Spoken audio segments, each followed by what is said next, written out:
Joining us now, Dennard, CNN political commentator, a Republican consultant, and Wajahat Ali, contributor for the New York Times. Wajahat, I'm sure you won't mind if I describe you as more on the liberal side of politics here in the U.S. When it comes to Trump, yes. Yeah. I've spoken to you before, definitely. Paris, let me start with you. President Trump got a lot of flack over the past week for the way he handled the firing of James Comey. It seems like yet another self-inflicted wound for the White House. As a Republican supporter, are you tearing your hair out when you see that or not?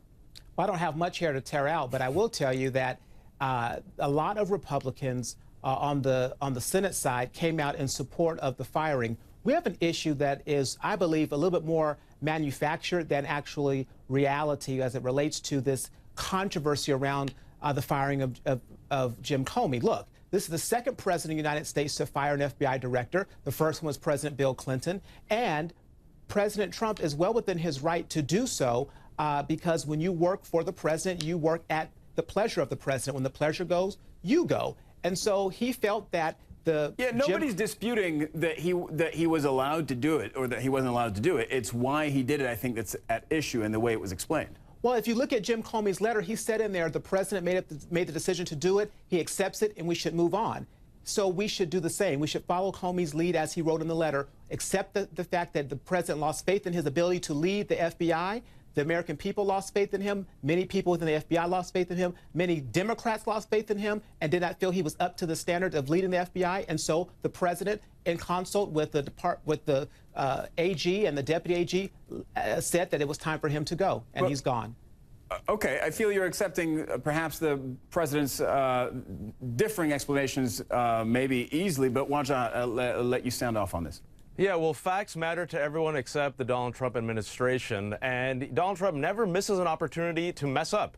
Yes, Bill Clinton did fire William Sessions, but that was because there was an ongoing investigation as to ethical violations, number one. And number two, there was not an ongoing investigation as to any potential collusion between Trump associates and Russia.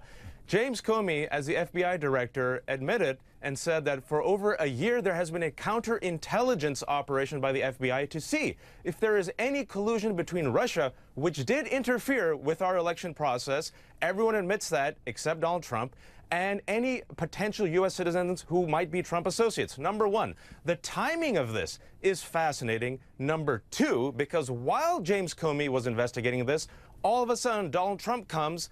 And every time you hear Russia, he's like that dog from Up. He just, whenever you say squirrel, he just loses his mind, tweets off something crazy and acts reckless. And secondly, what happened here was the White House story contradicts Trump's narrative. Trump throws the White House under the bus yet again. The White House is trying to help him out. Said, listen, based on the Deputy Attorney General and his memo, Donald Trump took his advice and decided to fire Comey. But then Donald Trump goes on Lester Holt's show and says, nope, I didn't take anyone's advice. I wanted to do this all along. So number one, that story contradicts itself.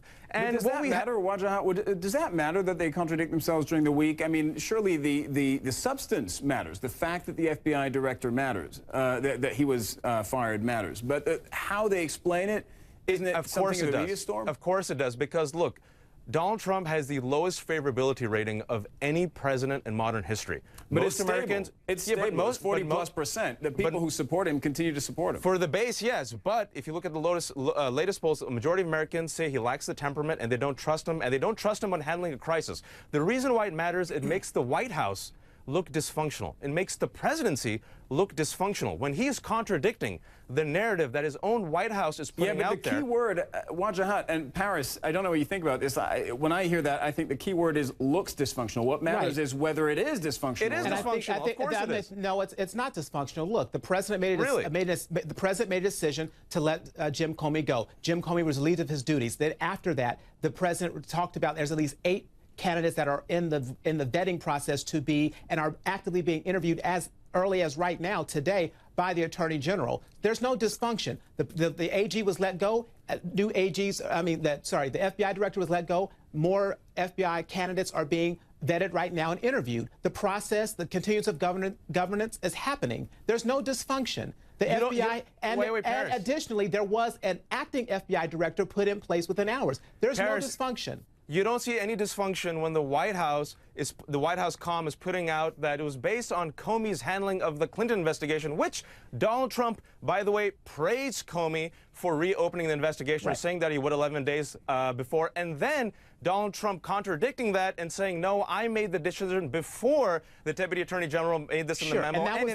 And in Donald Trump's memo, is this not shady to you as an American, as a patriot, that Donald Trump doesn't talk at all about the Clinton emails, but instead says 3 times, allegedly, James Comey, you told me I was not under investigation. All this inconsistency, all of this Russian smoke around this White House, let Paris does this not trouble you at all, Paris? No, it doesn't trouble me. I won't say it was that allegedly. That's what the president put in the letter, and we should take it as fact. In addition to that, this whole conversation, you've not once brought up the issue of Secretary Clinton or her emails. You've only talked about Russia. That's why the president is talking about and referring to Russia, because the media and the left and the liberals are constantly trying to make this connection, which has not been proven, that is baseless, about President Trump and Russia. It doesn't exist, and that's why people need to understand one key fact. Just because Comey is gone does not mean there can be no investigation into what happened possibly with regard to Russia and the 2016 election. That can still happen. But it will happen under better leadership at the FBI with someone else instead of Jim Comey, because we saw how he handled the Hillary Clinton situation, and his going back and forth, and even Democrats were lined up saying this man has got to go, and he does not have the temperament or the credibility to lead the FBI. That's why he was relieved of his duties, and we're going to have a new FBI director. We're going to have to leave it at that, but thank you very much. And that investigation by the FBI is indeed going on. It's important continuing. It's important for our viewers to bear that in mind. Wajahat, Paris, pleasure to have you on the show. Thank you. Thanks for having us.